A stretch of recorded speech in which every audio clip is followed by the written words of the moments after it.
ನಾನಿರೋ ಫ್ಲ್ಯಾಟಿಂದ ಮುಂದ್ಗಡೆ ರಸ್ತೆ ಯಾವ ಕಡೆ ನೋಡಿದ್ರು 120 ಅಡಿ 130 ಅಡಿ ರೋಡು.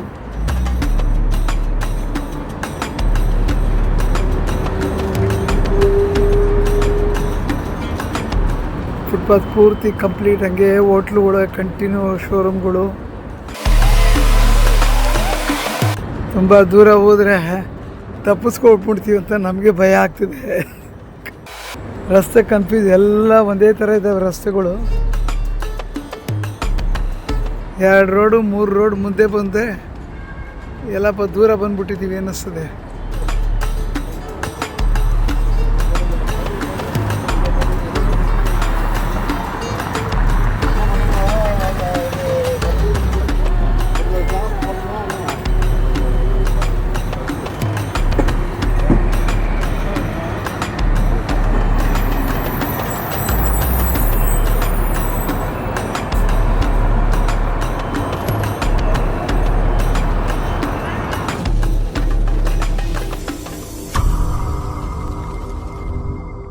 ನಮಸ್ಕಾರ ವೀಕ್ಷಕರೇ. ನಮಸ್ಕಾರ ವೀಕ್ಷಕರಿಗೆ. ಸೊ ಭಗವಾನ್ ಸರು ದುಬೈಗೆ ಹೋಗಿ ಅಲ್ಲೊಂದಷ್ಟು ಕೇಸ್ಗಳು ಅಟೆಂಡ್ ಮಾಡಿ ಒಂದಷ್ಟು ಏನೋ ಅಲ್ಲಿ ನೆಕ್ಸ್ಟು ಕೂಡ ಫ್ಯೂಚರಲ್ಲಿ ಏನೋ ಒಂದಷ್ಟು ಪ್ಲ್ಯಾನ್ಗಳು ಕೂಡ ಮಾಡಿದ್ದಾರೆ.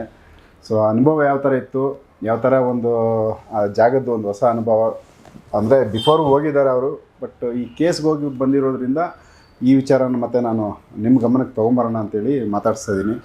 ಸರ್, ದುಬೈದು ಏನಕ್ಕೋಸ್ಕರ ಅಲ್ಲಿಗೆ ಹೋದ್ರಿ, ಮತ್ತು ಫ್ಯೂಚರಲ್ಲಿ ಕೂಡ ಅಲ್ಲಿ ಏನೋ ಒಂದಷ್ಟು ಮಾಡೋ ಪ್ಲ್ಯಾನ್ಗಳಲ್ಲಿ ನೀವು ಮೈಂಡಲ್ಲಿದೆ, ಒಂದು ಅನುಭವ ಟೋಟಲ್ ತಿಳಿಸಿ ಸರ್. ಒಂದು 2 ವರ್ಷಕ್ಕೆ ಮುಂಚೆ ಒಂದು ವಿಡಿಯೋ ಮಾಡಿದ್ದು, ಒಬ್ಬರು ಡಾಕ್ಟ್ರದು ವಿಡಿಯೋ ಮಾಡಿದ್ದು, ಫೋನಲ್ಲಿ ಇಲ್ಲಿಂದ ಮಾತಾಡಿದ್ದು ಅಲ್ಲಿಂದನೇ ಮಾತಾಡಿದ್ರು. ಅವ್ರಿಗೆ ಒಂದು ರೈಟ್ ಸೈಡ್ ಲೆಗ್ ಬ್ಲಾಕ್ ಆಗಿತ್ತು ಅವ್ರಿಗೆ. ಕರೆಕ್ಟ್. ಅದನ್ನ ರೆಡಿ ಮಾಡಿಕೊಟ್ಟಿದ್ದೆ. ಅದು ತಲೆನಿತ್ತು. ಆವಾಗ ಅವರು ನನ್ನ ವಿಡಿಯೋಗಳೆಲ್ಲ ನೋಡ್ತಾ ಇದ್ರು. ಈ ವಿಡಿಯೋ ತುಂಬ ಚೆನ್ನಾಗಿದೆ ಅಂತ ಎಲ್ಲ ಹೇಳ್ತಾ ಇದ್ರು. ನನ್ನ ವಿಡಿಯೋಗಳನ್ನೆಲ್ಲ ಫಾಲೋ ಅಪ್ ಮಾಡ್ತಾ ಇರ್ತಾರೆ ಅವರು. ಅವ್ರು ಈಗೊಂದು ಸುಮಾರು 2 ತಿಂಗಳಿಂದನೂ ನೀವೊಂದ್ಸರಿ ದುಬೈಗೆ ಬನ್ನಿ, ಇಲ್ಲೊಂದು ಕ್ರಿಟಿಕಲ್ ಕೇಸ್ ಇದೆ, ಸ್ವಲ್ಪ ಕೋಟ್ಯಾಂತರ ರೂಪಾಯಿ ಲಾಕ್ ಆಗಿಬಿಟ್ಟಿದೆ ಅಂದರು. ನಾನು ಸರಿ ಬರೋಕ್ಕಾಗಲ್ಲ, ಕಾಲು ಆಪ್ರೇಷನ್ ಆಗಿದೆ, ಒಂದು 15 ದಿವಸ ವೆಯ್ಟ್ ಮಾಡಿ ಅಂತ ನಾನು ತಡ್ಕೊಂಡೇ ಬಂದೆ. ಒಂದು ದಿವಸ ಫೋನ್ ಮಾಡಿದ್ರು, ಹೆಂಗಿದೆ ಕಾಲೀಗ ಅಂತಂದ್ರೆ, ಇಲ್ಲ ಸರ್ ಪರವಾಗಿಲ್ಲ ಸರ್, ನಡೀತಾ ಇದ್ದೀನಿ ಇದೆ ಹಂಗಂದಿದೆ. ಅವರು ಈಸಿ ಆಗೋದು, ಹಾಗಾದರೆ ಟಿಕೆಟ್ ಮಾಡಿಬಿಡ್ತೀನಿ, ದಯವಿಟ್ಟು ಬನ್ನಿ ಅಂತ ರಿಕ್ವೆಸ್ಟ್ ಮಾಡಿದ್ರು. ನಾನು ಹೇಳ್ಬಿಟ್ಟು ತಗ್ಲಾಕೊಂಡು ಇಲ್ಲ, ಇನ್ನೂ ಹೋಯ್ತಾ ಇರಲಿಲ್ಲ. ಕೊನೆಗೆ ಏನು ಮಾಡಿದ್ರು, ಅವರೇ ನಂದು ಪಾಸ್ಪೋರ್ಟ್ದು ಎಲ್ಲ ಫೋಟೋಸ್ ತರಿಸ್ಕೊಂಡು ನನಗೆ 2 ಟಿಕೆಟ್ ಹಾಕಿದ್ರು, ಅಪ್ ಆ್ಯಂಡ್ ಡೌನ್ ಟಿಕೆಟ್ ಹಾಕಿದ್ರು.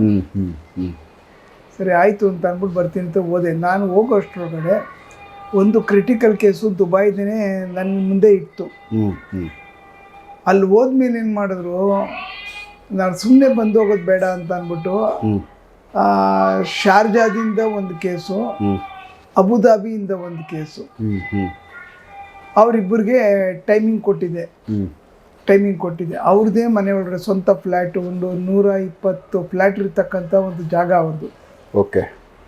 ಸೊ ಅವರು ಅಲ್ಲಿ ಗೌರ್ಮೆಂಟ್ ಡಾಕ್ಟ್ರ್, ಯಾಕಂದ್ರೆ ಅವರು ನಂಬ್ತಾರೆ ಅಂದರೆ ಟೋಟಲ್ ಅವ್ರಿಗೆ ರೆಡಿ ಮಾಡಿದ್ದಲ್ಲದೆ ಇಡೀ ಅವ್ರ ಫ್ಯಾಮಿಲಿಗೆ ನಾನು ರೆಡಿ ಮಾಡಿಕೊಟ್ಟಿದ್ದೆ. ಅದಕ್ಕೆ ಅವ್ರಿಗೆ ನನ್ನ ಮೇಲೆ ನಂಬಿಕೆ ತುಂಬ.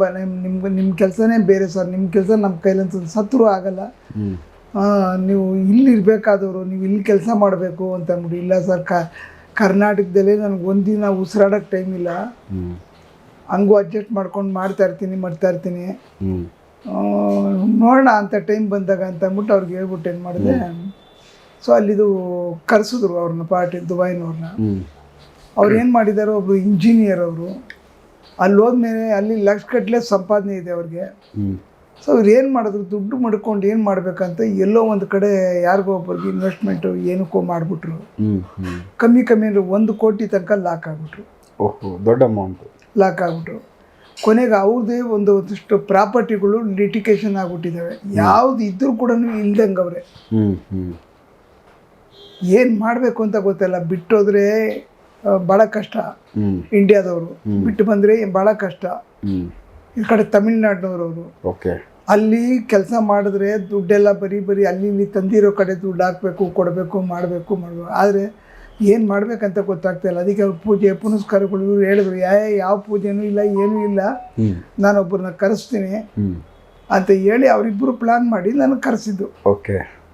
ಅಲ್ಲಿ ಈಗ ನಾನು ಹೇಳಿದೆ, ನಿಮ್ಮ ಕಳ್ಕೊಂಡಿರೋ ದುಡ್ಡನ್ನ ನಾನು ಕೊಡ್ಸೋಕ್ಕಾಗಲ್ಲ, ಬಟ್ ನಿಮ್ಮಲ್ಲಿ ಇರ್ತಕ್ಕಂಥ ಮೈನಸ್ ಪಾಯಿಂಟ್ ಅನ್ನೋದು ಆಚೆ ಕಡೆ ಹೋದರೆ ನಿಮ್ಗೆಲ್ಲಾದ್ರೂ ಅದ್ರ ವಾಪಸ್ ಬರೋದಕ್ಕೆ ದಾರಿ ಸಿಗುತ್ತೆ ಅಂತಂದು. ಅದೇ ಥರ ಈಗೊಂದು ಈ ತಿಂಗಳು 20ನೇ ತಾರೀಕು 25ನೇ ತಾರೀಕು ಇವ್ರ ದುಡ್ಡು ಎಲ್ಲಿ ಲಾಕ್ ಆಗಿದೆ ಆ ವ್ಯಕ್ತಿ ಬಂದು ಅರೆಸ್ಟ್ ಆಗಿದ್ದಾರೆ ಅಲ್ಲಿ. ಓಕೆ. ಹಾಂ. ಇವ್ರದ್ದು ಕೋಟಿಗಟ್ಟಲೆ ದುಡ್ಡು ಲಾಕ್ ಆಗಿದೆ, ಅವನ್ನ ಅರೆಸ್ಟ್ ಮಾಡಿದ್ದಾರೆ. ಈಗ ಅವ್ನು ರಿಲೀಸ್ ಆದರೆ ನಾನು ಕೊಡ್ತೀನಿ ಅಂತ ಹೇಳ್ತಾವನಂತೆ. ಅದಕ್ಕೆ ಇವಾಗ ಅವನಿಗೆ 25ನೇ ತಾರೀಕು ರಿಲೀಸ್ ಆಗೋ ಮೂಮೆಂಟ್ ಇದೆ. ಅಷ್ಟರೊಳಗಡೆ ಈ ನೆಗೆಟಿವ್ ಹೊರಗಡೆ ಹೋಗಿದ್ರಿಂದ ನಾನು ಹೇಳಿದೆ ನೆಕ್ಸ್ಟ್ ವೀಕಲ್ಲೇ ಅವನ್ನ ಕಾಂಟ್ಯಾಕ್ಟ್ ಮಾಡಿ, ಜೈಲ್ಗೆ ಹೋಗಿ ಕಾಂಟ್ಯಾಕ್ಟ್ ಮಾಡಿ ಅವನ ಕಡೆಯಿಂದ ಏನು ರಿಸಲ್ಟ್ ಬರ್ತಿದೆ ನೋಡ್ಕೊಳ್ಳಿ ಅಂದ. ಇಲ್ಲ ಬಂದ್ರಂತೂ ದುಡ್ಡು ಗ್ಯಾರಂಟಿ ಬರುತ್ತೆ, ನನಗೆ ಬರೋದಕ್ಕೆ ನಂದೇ ಎಳೆದಾಡ್ತಾ ಇದೆ, ನನ್ನ ಕೈಲೇ ದುಡ್ಡು ನಿಲ್ತಾ ಇಲ್ಲ, ನನ್ನ ಕೈಲೇ ಲಾಸ್ ಆಗ್ತಾ ಇದೆ.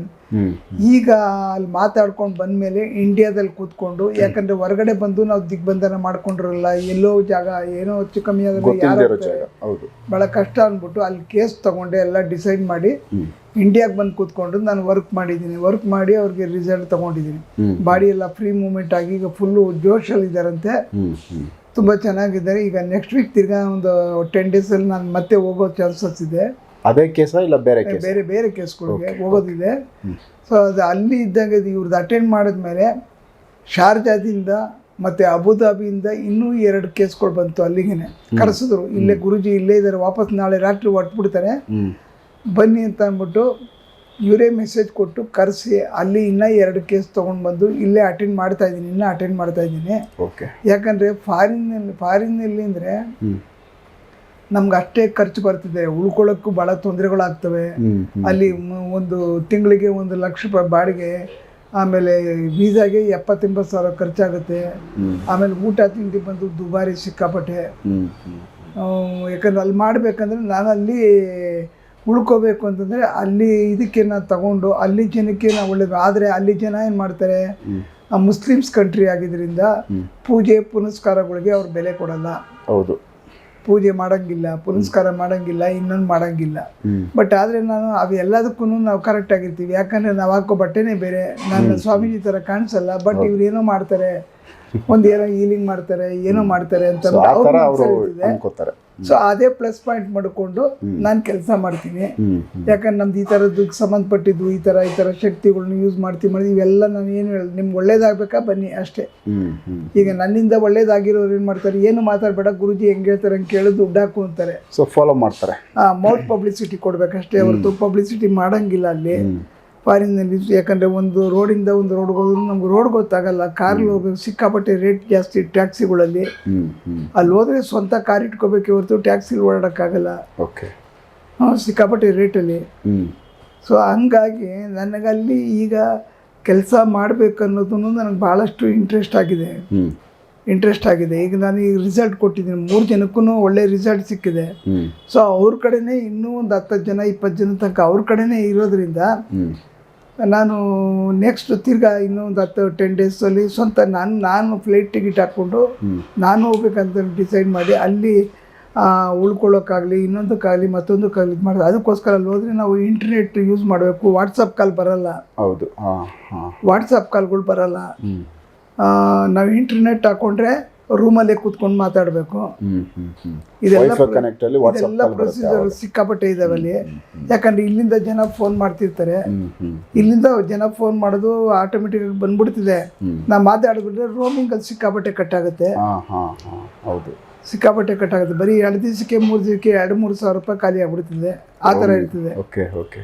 ಸೊ ಅದಕ್ಕೆಲ್ಲ ನಾವು ಯಾವ ರೀತಿ ಮಾಡಬೇಕು, ಏನು ಮಾಡಬೇಕು, ಅಲ್ಲಿ ಸಿಮ್ ತೊಗೋಬೇಕಾ ಇಲ್ಲ ಏನು ಮಾಡಬೇಕು ಅಂತ ನೋಡಿಕೊಂಡು ನಾವು ಪ್ಲ್ಯಾನ್ ಮಾಡ್ಬೇಕು ಅಂದ್ಕೊಂಡಿದ್ದೆ. ಯಾಕಂದರೆ ನಾನು ಇಲ್ಲೇ ಕೂತ್ಕೊಂಡು ಮಾಡ್ಬೋದು, ಇಲ್ಲೇ ನಮಗೆ ಸಿಕ್ಕಾಪಟ್ಟೆ ಇದೆ. ಬಟ್ ನಾವು ಮಾಡೋ ಕೆಲಸ ಇನ್ನು ಹೊರದೇಶದಲ್ಲೂ ಪಬ್ಲಿಕ್ ಆಗಬೇಕು, ಹೊರಗಡೆ ಜನಕ್ಕೂ ನಾವು ಗೊತ್ತಾಗಬೇಕು ನಾವೇನು ಅಂತ. ಇಂಡಿಯಾದಾಗ ಇಲ್ಲಿ ಬಂದು ಕೂತ್ಕೊಂಡು ಇಷ್ಟು ಜನಕ್ಕೆ ಒಳ್ಳೇದು ಮಾಡೋರು ಅನ್ನೋದು ಅಲ್ಲೂ ಅರ್ಥ ಆಗಬೇಕು. ಆ ದೃಷ್ಟಿ ಮಾಡಿಕೊಂಡು ನಾನು ಅದನ್ನು ತಲೆಯಲ್ಲಿ ಇಟ್ಕೊಂಡಿದ್ದೀನಿ. ಅದೇನಾಗುತ್ತೆ ನೋಡ್ಬೇಕು, ಗೊತ್ತಿಲ್ಲ ನನಗಿನ್ನು.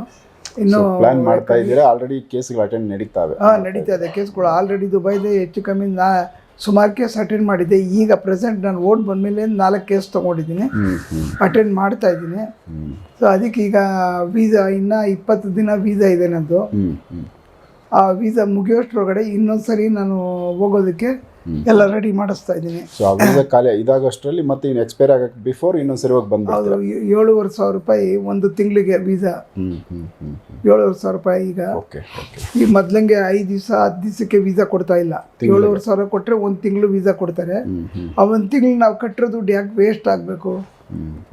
ಅದಕ್ಕೆ ಇನ್ನೊಂದು 8-10 ದಿವಸದಲ್ಲಿ ಇನ್ನೊಂದು ಸರಿ ನಾನು ಹೋಗಿ ಬರೋದಕ್ಕೆ ಅಲ್ಲಿ ಇನ್ನೊಂದು 2-3 ಕೇಸು ಪೆಂಡಿಂಗ್ ಇದೆ. ಆ ಕೆಲವು ಜನಕ್ಕೆ ನಾವು ಇಲ್ಲಿಂದ ಫೋನ್ ಮಾಡೋದಕ್ಕೆ ಬದಲು ಅಲ್ಲಿ ಹೋದಾಗ ಎದುರುಗಡೆ ಬಂದು ನಮ್ಮ ಹತ್ರ ಡಿಸ್ಕಸ್ ಮಾಡಿದಾಗ ಅವ್ರಿಗೆ ಸಮಾಧಾನ ಆಗುತ್ತೆ. ಅಂದ್ರೆ ಅವ್ರಿಗೆ ಭಯ ಇರುತ್ತೆ, ಇಲ್ಲೋ ದೂರದಲ್ಲಿದ್ದಾಗ ಇದು ಫೇಕ್ ಇರ್ಬೋದು, ಇಲ್ಲ ಇದು ಹೆಂಗೆ ಸ್ವಲ್ಪ ಅನುಮಾನ ಇರುತ್ತೆ. ನಂಬಿಕೆ ಇರ್ತಕ್ಕಂಥವ್ರನ್ನೇ ಬರೋದು ಅಲ್ಲಿ. ಅವ್ರಿಗೆ ಸಮಾಧಾನಕ್ಕೋಸ್ಕರ ನೀವು ಹೋಗ್ಬೇಕು, ನಾವು ಹೋಗ್ಬೇಕಷ್ಟೇ. ಯಾಕಂದ್ರೆ ಎದುರುಗಡೆ ಕ್ಯಾಂಡಿಡೇಟ್ ಇದ್ರೆ ನಾವು ಮಾತಾಡ್ತಕ್ಕಂಥ ಉತ್ತರ ಕೊಡ್ತಕ್ಕಂಥ ಉತ್ತರ ಅವ್ರು ಕೇಳೋ ಪ್ರಶ್ನೆಗೆ ಕರೆಕ್ಟ್ ಆಗಿರ್ತದೆ. ಆವಾಗ ಏನಾಗುತ್ತೆ, ನಂಬಿಕೆ ಬರ್ತದೆ. ನಾವು ಫೋನಲ್ಲೆಲ್ಲ ಮಾತಾಡೋದು, ದುಡ್ಡು ಹಾಕೋದ್ರೆ ಏನೋ ಮೋಸ ಆಗ್ಬಿಟ್ರೆ ಏನು ಮಾಡುತ್ತೆ ಯೋಚನೆ ಮಾಡ್ತಾರೆ. ಇದು ಎಲ್ಲರಿಗೂ ಈ ಥರದ್ದು ಇಲ್ಲಿಯವರು ಭಾಳ ಜನ ಇಲ್ಲ ನಿಮ್ದೆಲ್ಲ ನೋಡಿದ್ದೀನಿ ಸರ್, ನಾನು ಏನು ಬರೋದು ಬೇಕಾಗಿಲ್ಲ, ನನ್ನ ಮೇಲೆ ಗ್ಯಾರಂಟಿ ಐತಿ ಅಂತಾರೆ. ಕೆಲವು ಜನ ನಂಬಿಕೆ ಇಲ್ದಾರೆ, ಇಲ್ಲ ನಿಮ್ಮನ್ನು ಒಂದ್ಸರಿ ಮೀಟ್ ಮಾಡ್ತೀನಿ ಅಂತಾರೆ. ಮೀಟ್ ಮಾಡ್ಬೇಕಾದ್ರೆ ಇಂಥ ಜಾಗ ಬನ್ನಿ ಅಂತ ಕರಿತೀನಿ, ಸಿಗ್ತಾರೆ.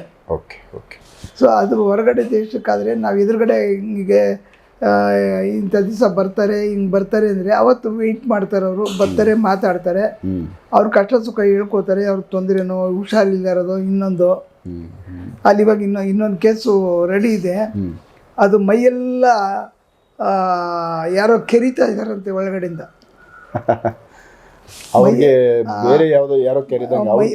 ಮೈಯೆಲ್ಲ ಯಾರೋ ಒಳಗಡೆಯಿಂದ ಒಂಥರ ಗೀರ್ ಹಾಕ್ದಂಗೆ ಆಗ್ತದೆ ಆ ಥರ ಅನುಭವ. ಅದನ್ನೆಲ್ಲ ಪಾಯಿಂಟ್ ಮಾಡಿ ಕಳಿಸೋರೆ. ನಾನು ನೆಕ್ಸ್ಟ್ ಬಂದಾಗ ನಿಮ್ಮ ಹತ್ರ ಬಂದು ಒಂದು 10 ನಿಮಿಷ ಮಾತಾಡಬೇಕು ಗುರುಗಳೇ, ಆಮೇಲೆ ನಾನು ಕೇಸು ಇದು ಮಾಡ್ತೀನಿ ಅಂತ. ಎಲ್ಲ ಮೆಡಿಸನ್ನು, ಔಷಧಿಗಳು, ಎಲ್ಲೋ ದರ್ಗಾಗಳು, ಎಲ್ಲೆಲ್ಲೋ ಹೋಗಿ ಪೂಜೆ ಮಾಡ್ತಿದ್ವಿ, ಏನೇನೋ ಮಾಡಿದಾರಂತೆ, ಆಗಿಲ್ಲ. ಅಲ್ಲಿ ಮುಸ್ಲಿಮ್. ಅದಕ್ಕೆ ನಾನು ನೆಕ್ಸ್ಟ್ ಬಂದಾಗ ಆ ಕೇಸ್ ತೊಗೋತೀನಿ ಅಂತ ಹೇಳಿದ್ದೀನಿ.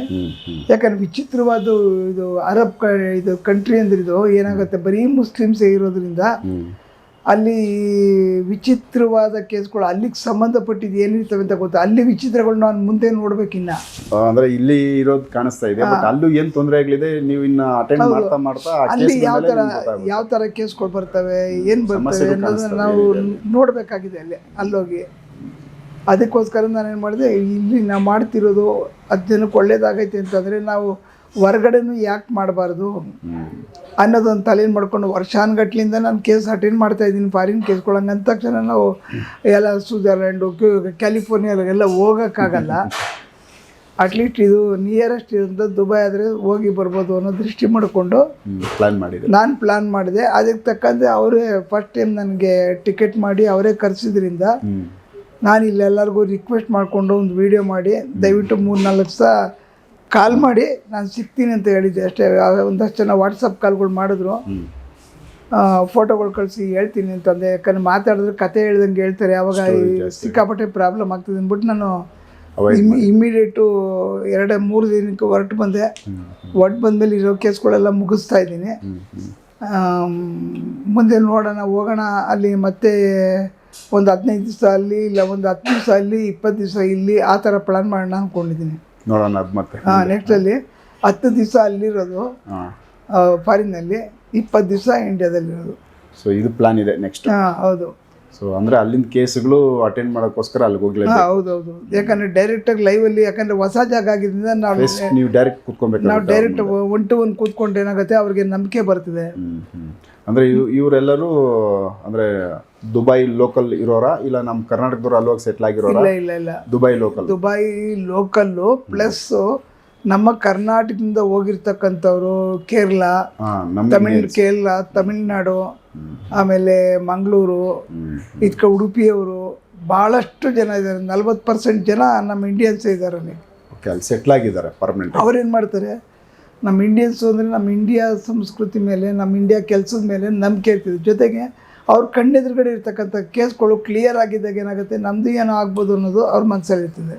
ಅಂದರೆ ಈ ಥರದ್ದು ಒಂದಷ್ಟು, ಯಾಕಂದರೆ ವಿದೇಶಗಳಲ್ಲಿ ಕೂಡ ಕೇಸ್ಗಳು ಸುಮಾರು ಅಟೆಂಡ್ ಮಾಡ್ತಾ ಬಂದಿದ್ದಾರೆ. ಬಟ್ ಇಲ್ಲಿ ದುಬೈಯಲ್ಲಿ ಸಾಕಷ್ಟು ಅಂದರೆ ಭಗವಾನ್ ಸರ್ನ ಅಲ್ಲಿ ಕರ್ಸ್ಕೋಬೇಕು ಅಂತ ಸಾಕಷ್ಟು ಜನ ಅಲ್ಲಿಂದ ಫೋನ್ ಮಾಡಿ ಅವರೇ ರಿಕ್ವೆಸ್ಟ್ ಮೇಲೆ ಕರ್ಸ್ಕೊಂಡು ಅಲ್ಲೇ ಒಂದು ಉಳ್ಕೊಳ್ಳೋಕೆ ವ್ಯವಸ್ಥೆ ಮಾಡ್ಕೊತಾ ಇದ್ದಾರೆ. ಬಟ್ ಅಲ್ಲಿನ ಕೇಸ್ಗಳು ಈಗ ಆ ವಾತಾವರಣದಲ್ಲಿ ಅಲ್ಲಿನ ಲೋಕಲ್ ಕೇಸ್ಗಳನ್ನ ಅಟೆಂಡ್ ಮಾಡಿ ಮತ್ತು ಅಲ್ಲಿಂದ ಅಷ್ಟು ಅನುಭವಗಳು ಆಲ್ರೆಡಿ ಆಗೈತೆ. ನೆಕ್ಸ್ಟು ಕೂಡ ಈ ಥರದ ಕೇಸ್ಗಳನ್ನ ಅಟೆಂಡ್ ಮಾಡಿ ಅಲ್ಲಿಂದ ಏನಾದರೂ ವಿಶೇಷವಾದ ವಿಚಾರಗಳು ಸಿಕ್ಕರೆ ಅದನ್ನು ನೆಕ್ಸ್ಟು ಕೂಡ ನಾನು ವಿಡಿಯೋಗಳಲ್ಲಿ ಮಾತಾಡಿಸ್ತಾ ಅಲ್ಲಿ ಕೇಸ್ಗಳನ್ನ ನಾವು ಅಟೆಂಡ್ ಮಾಡಬೇಕಂದ್ರೆ ಅಷ್ಟು ಸುಲಭವಾಗಿ ಹೋಗಿ ಪೂಜೆ ಪುನಸ್ಕಾರ ಮಾಡೋಂಗಿಲ್ಲ. ಬಟ್ ನಮ್ಮ ಟ್ಯಾಲೆಂಟು ನಮ್ಮ ಏನು ಕಷ್ಟಪಟ್ಟು ಕೆಲಸ ಮಾಡ್ತಾ ಇದ್ದೀವಿ ಇದರಿಂದ ಹೋಗ್ಬೇಕಂದ್ರೆ ನಮಗೆ ಧೈರ್ಯ ಇದ್ರೆ ಮಾತ್ರ ಅಲ್ಲಿ ಹೋಗ್ತದೆ.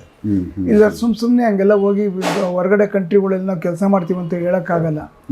ಇಲ್ಲಾದ್ರೆ ನಾವು ಏನು ಮಾಡ್ತೀವಿ, ಸುಳ್ಳು ಹೇಳಿದ್ರು ಬಚಾವಾಗ್ಬಿಡ್ತಾರೆ, ಇನ್ನೊಂದು ಮಾಡ್ತಾರೆ. ಆದರೆ ಅಲ್ಲೋಗಿ ಮಾಡ್ಬೇಕಂದ್ರೆ ನಮ್ಮಲ್ಲಿ ಒಂದು ದೇವರೇನೋ ಶಕ್ತಿ ಕೊಟ್ಟಿದ್ರೆ ನಾವು ಕಷ್ಟಪಟ್ಟು ಮಾಡ್ತೀವಿ ಅನ್ನೋ ಧೈರ್ಯ ಇದ್ರೆ ಮಾತ್ರ ಅಷ್ಟು ದೂರ ಹೋಗೋಕ್ಕೆ ಸಾಧ್ಯ, ಇಲ್ದಾರೆ ಹೋಗೋಕ್ಕೆ ಸಾಧ್ಯನೇ ಇಲ್ಲ.